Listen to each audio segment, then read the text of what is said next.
Trauma Therapist Podcast Plus listeners can listen to episodes early and ad-free right now.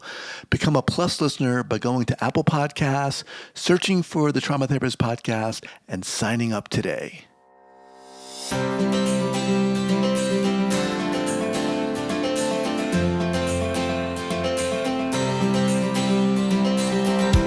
All right, welcome back to the Trauma Therapist Podcast. My name is Guy McPherson. My mission is to help trauma therapists be their incredible selves, to be human, to be real, not just a clinician. I'm a big believer in who we are is more important than what we know. And this requires cultivating authenticity, genuineness, and vulnerability, and that requires intention. You can learn more about my courses and workshops by going to thetraumatherapistproject.com. That's thetraumatherapistproject.com. Let's get started. Here we go. Ready? 5, 4, 3, 2, and 1. All right, folks, welcome back to the podcast. Very excited to have as my guest today, Zina Ortiz. Zina, welcome. Thank you. Thank you, Guy, for having me. You are very welcome. Thank you for this opportunity. You're welcome. Glad you're here. So Zina Ortiz is a childhood trauma survivor. Her experiences of chronic neglect, physical, mental, and sexual abuse have provided her with a unique opportunity to embark on a personal journey of healing. Zina is the founder of Elephant in the Room group psychotherapy practice. Through her healing and her transformative process, she's gained a profound understanding of the complexities and far-reaching impacts of trauma, as well as the incredible power of healing. She specializes in the treatment of complex trauma, anxiety, and depression. And without shaming, blaming, or minimizing the main challenge, Zina's goals as a psychotherapist are based on the belief that people want to be happy, effective, and successful in their lives, and they have within themselves the resources to achieve these goals. Zina, welcome. Thank you. It's an honor. So before we get going, Zina, share with the listeners where you're from originally and where you are currently. I am originally from Mexico. I was born and raised in a small town close to Cabo San Lucas in Mexico. And I immigrated to the U.S. when I was 19 years old, many months ago, and I have been living in the States for over 30 years. I completed my education and my training here in the U.S., and I now have situated myself in the beautiful state of Colorado, and that's where I have founded my practice, Elephant in the Room, LLC. Nice. Yeah. All right. So in the bio, obviously we touched upon some things. How did all this start for you? Share your story. It is a marvelous story. I was a chronically degraded. I have experienced a great deal of neglect in my early childhood, and my parents weren't equipped to raise children, and was left in my crib to cry for a whole day. And my mother went to work and left me home alone in my crib as a newborn. Oh my God. And so I wasn't properly socialized. And it's sometimes very evident and obvious in my conversations with people. And so some things have remained, even though I have done tremendous deal of work. But I was always fascinated, and I've always been fascinated by people. And it attracted me how they interact and how we respond and react. And I was actually very curious about my peers and how they interacted with each other, because I felt like an outsider. Like, I don't have that skill. I want to learn. Mm-hmm. And so I became the little Lucy in my neighborhood, and I will invite my friends to come and tell me their stories. And I have been in a psychotherapist since I was 8 years old. So I can say that I've been in practice most of my life. And so that's how my interest in people and the way they communicate and the way that they play this dance with one another. And there's this beautiful interaction between one person and the other, even during conflict.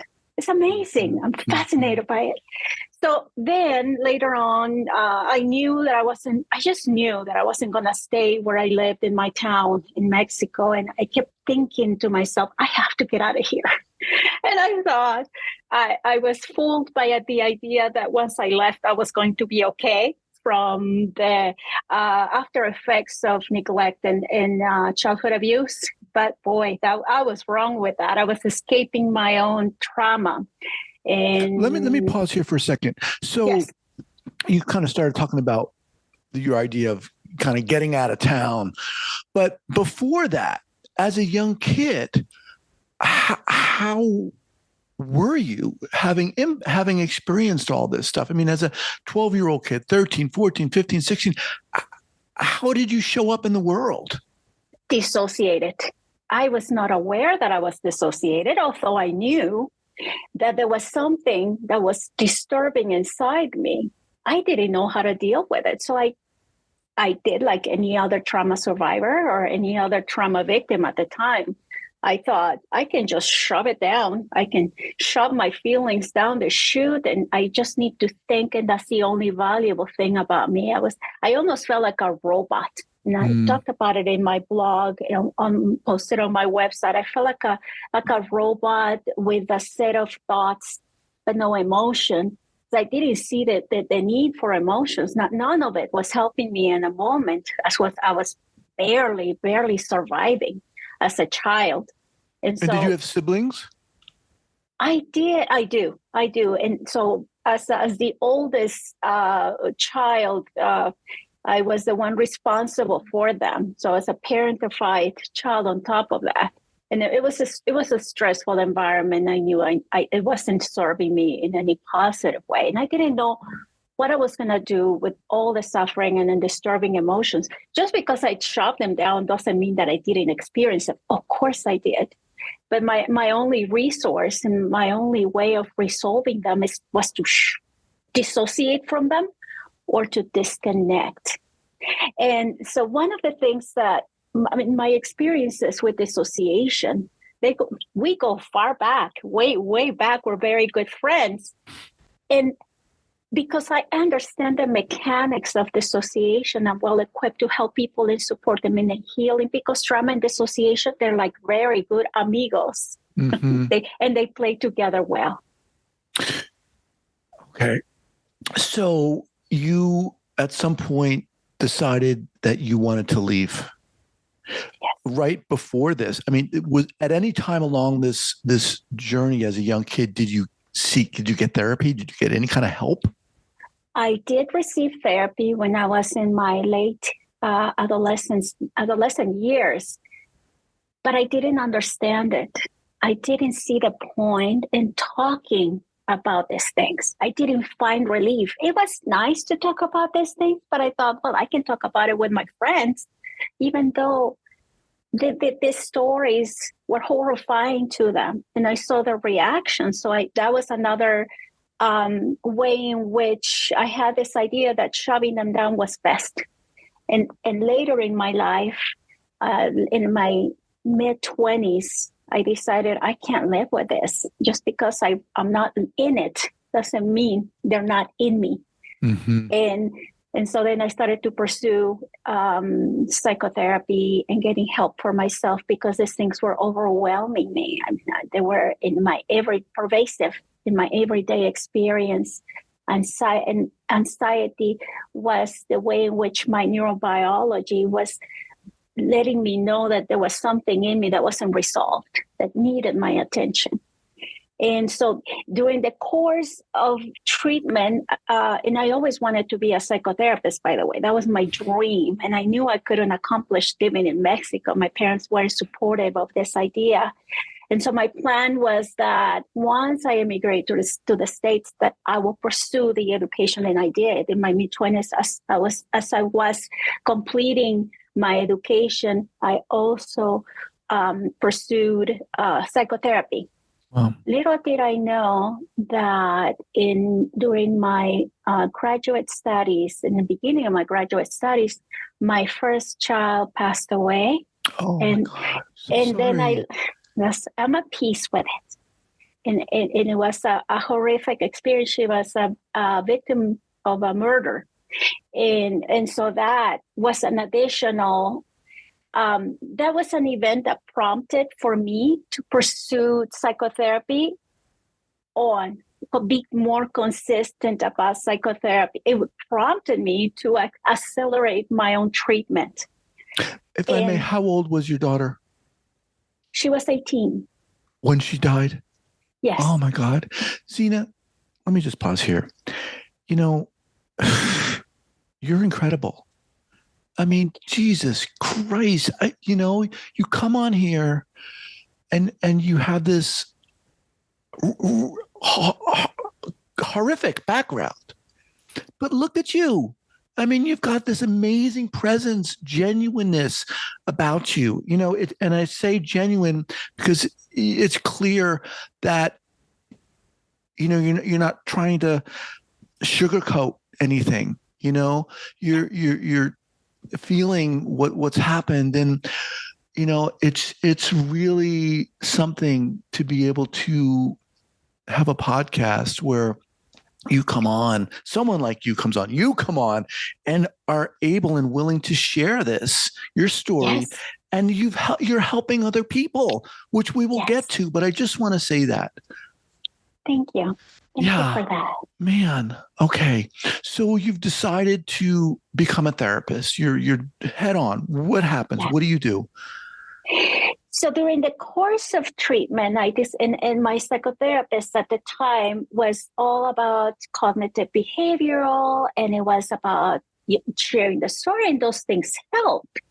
But I thought something was missing. There was something that I wasn't being included, and it was the things that I was dissociated from that weren't being included in treatment. So during I decided I have to change this for myself and for, my own practice as a clinician, that I needed to learn a new way of resolving these internal discomforts, resolving the anxiety, resolving these things that were haunting me, because it did feel like a haunting. It did feel like an assault at me in the middle of the day when nothing was going on. And so then I pursued trainings. Even after my graduation, I continued to pursue trainings, EMDR, sensory-motor psychotherapy, so many modalities. I think I have a whole list of them on my website. I think I learned them all because I wanted to find a solution for me. Well, you said you felt something with the cognitive behavioral therapy, you felt something wasn't being addressed. What was that element that you felt wasn't being addressed? The sensations, the things in my body that bubbled to the surface and exploded like volcano in the middle of a place that didn't render. It wasn't asking for that reaction. I felt the feelings were so exaggerated. My reactions were out of control that I needed to find a way to resolve them, because what I was doing wasn't working. Disconnecting from them wasn't resolving them. It was that I felt this accumulation of sensations bubbling up inside of me, and they exploded in the most inappropriate way and the most unopportune time. And so I made it my personal mission in my career, in my profession, and in my personal treatment to pursue trainings that effectively addressed these symptoms. And so I tried one, and it wasn't just the training, it was also the treatment that I pursued, because I wanted to feel what it was like and what it was going to feel for the other person as I work with them. So it was a holistic with a W, healing myself, healing the other, and also learning. So it was that combined experience that I think I got the whole thing. So you started seeking somatic treatment, somatic therapies, and did they help you? Did you find some resolve there, some healing? Yes, you did. And of course, Guy, there's no such thing as being done. Right. Right? We can be 90 years old, and we can still be, and we're constantly in a place of evolution, in a state of evolution, in a state of becoming. I don't believe that we're ever done. And that's has been my journey so far, is that I continue to work. I still continue with therapy, to continue with my own treatment, as there's always something to work on. Mm-hmm. And this one thing that I do practice with my clients, and I don't teach the management of sensations or symptoms, and my clients certainly are not a cluster of symptoms. They're real people with real stories, such as myself. And it is the resolution of things. It is the resolution of trauma experiences one at a time. And of course, as mind heals, there also happens that we have this experience like dominoes where one falls and it drops the other. And then sometimes these traumatic experiences they're in their own discrete experience that only that one is healed. So it's both. But the psyche, you see, unconscious is I like to describe it as big and wide and deep. There's so many things to do. So let's talk about the genesis of Elephant in the Room. And I love that name. So Elephant in the Room is a group psychotherapy practice that you founded. At what point did you found this and why? When I moved to Colorado, I think it was 2012. Back in that day, I was looking for a state that had a good enough economy to develop a new business, to grow a business from scratch. I was living on the West Coast, and I've been a gypsy for most of my life. and when as soon as I obtained my licensure back in 2012, 2013, I had this vision, this goal of one day teaching clinicians how to work with trauma.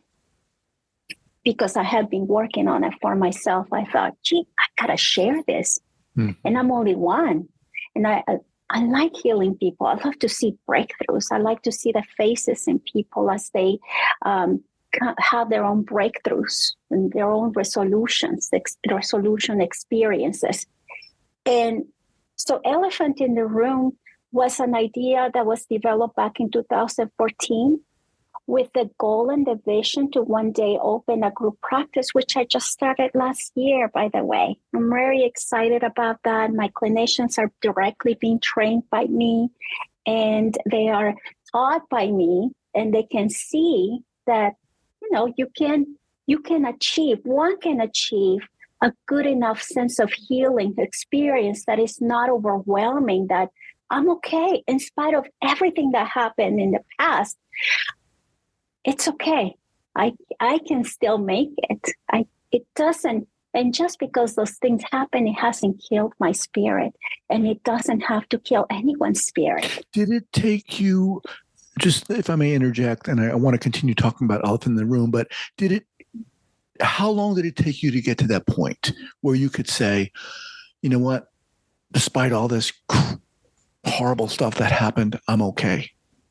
I'm okay. And believe that. Because that's a hard place to get to, I think, for a lot of us. Yes. Well, and the kind of work that I have done, I have done a great deal of treatments.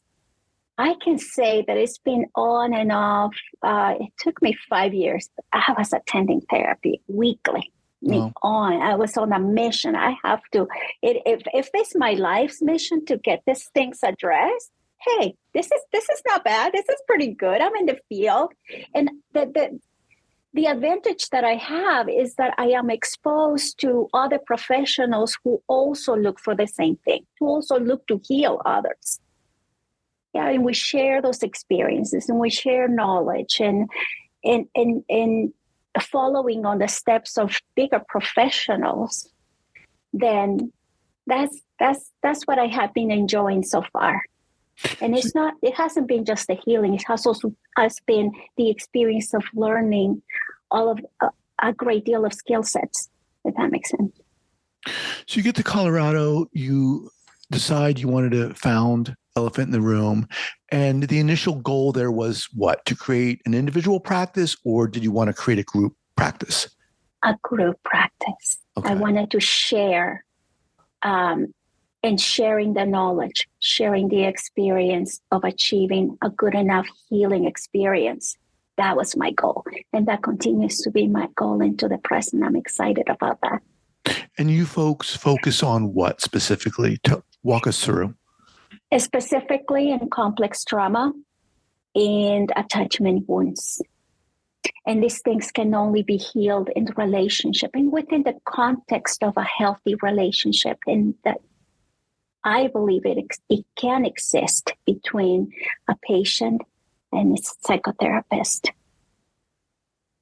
So let's, if we can here, and I realize everyone's different, every situation is different, but when you begin working with a client, what do you do? And I want to kind of get at here because you're a unique person. We're all unique. What do you bring to that relationship? Do you feel from your experience? Presence.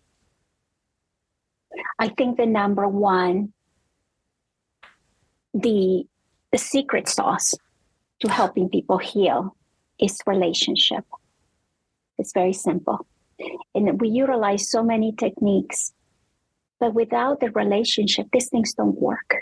And what does that mean? Let's break that down a little bit. What does that mean, the relationship? I know how we define that, but for you in that context, what does that mean? That's a very good question because I didn't know that when I was a kid. I believe that it's active listening and hearing stories. One of the things that I adore about my profession is hearing stories. And people really want to be heard.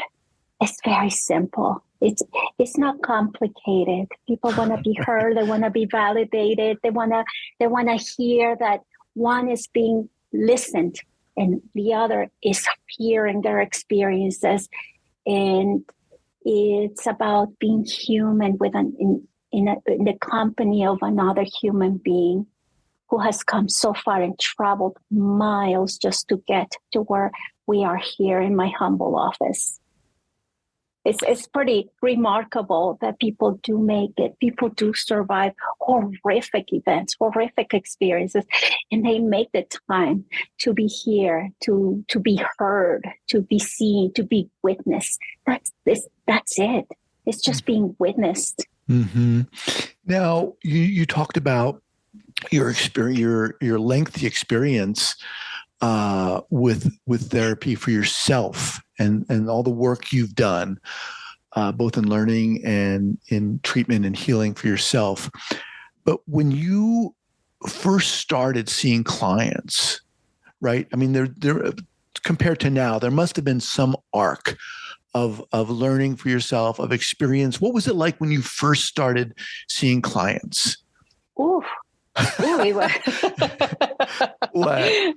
was pretty nervous. It was I had a lot of fears, and I think this is very common in newly licensed psychotherapists or people who are pursuing this career in the helping professions. The fear is that we're going to cause more damage than anything else, but that's not really true. And just learning the basic skills of connecting. And there's a rhythm. And I believe when one is sat in front of another individual, there is this delicate dance, like the dance that I used to observe as a child in seeing two human beings connecting with one another and playing that dance, this back and forward of energy, movement with words and casting spells over each other as we exchange ideas and cause visions to occur inside of us. It's pretty magical. And that was my first, those were my first fears. And of course, as I learned along the way that talk therapy wasn't working for me, then it was actively looking for ways to resolve it inside me so that I can then help somebody else also resolve these internal mechanisms.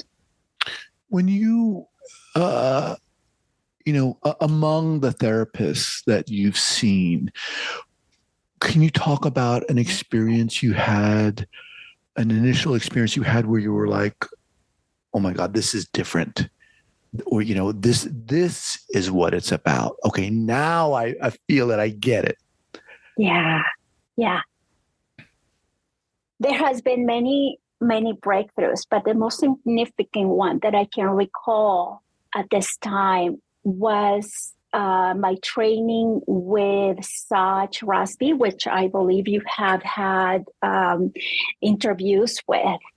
And that was with psychedelic medicine, which is a service that we also provide and support. And so that was the most significant training and healing experience that I had. I had a huge breakthrough. I became aware that I was still dissociated, and the high value of being a witness to oneself. I believe that was the biggest learning experience I've had, as well as a learning experience and also breakthrough experience. That was the hugest leap I've ever had. And also with other treatments like sensory motor psychotherapy, somatic experiencing, and EMDR, I had breakthroughs too. Mm-hmm. Not to diminish the value of these trainings, but this one was different. It was something that was so deeply rooted that I couldn't reach without the medicine. Mm. There was something in me that I felt still needed addressing and needed my attention that I couldn't reach without the medicine. Once I learned how to use the medicine, then I get it. I understand it. I can almost describe it with images, or I can paint it mm-hmm. to convey the message. As a result of that experience, you then went on to learn how to implement that psychedelics yourself? Yes. Wow. Yes. Wow. And I combined them with other treatment modalities supported with medicine. Not that, and it is not my intention to say that psychedelics is the magic cure. It's not. Because of course, like I expressed to you earlier in this conversation, is that we're creatures that are in a constant state of becoming, of evolution. Mm. And so I don't believe that I'm done, but I certainly became aware of more stuff, and I was able to address more things in a shorter amount of time. Wow. All right. So, elephant in the room. That's at elephantintheroommllc.com. We'll have that linked up here at the show notes page at the traumatherapistpodcast.com. So do you offer one-on-one therapy, group therapy, online? What do you offer? Both, all three things. Oh, wow. Okay. At this time, we are formulating circle groups using medicine too, but with microdosing with ketamine. We're in the process of developing that program. But for now, we offer one-on-one in person and one-on-one via telehealth. Awesome. So as we kind of wind down here, Zina, what is the best way, aside from your website, what is the best way for people to contact you? You can contact us through our email address, zina@elephantintheroommllc.com, or call us at our phone number 720-310-6713. And we have available space. Our clinicians are hungry for work as they are looking to implement the techniques that I teach. Awesome. Zina, you're so amazing. You really are inspiring. Love to have you back at a later date. And I'll be delighted too. Awesome. Thank you so much for being here. Thank you, Guy. Thank you. All right. Take care. Bye.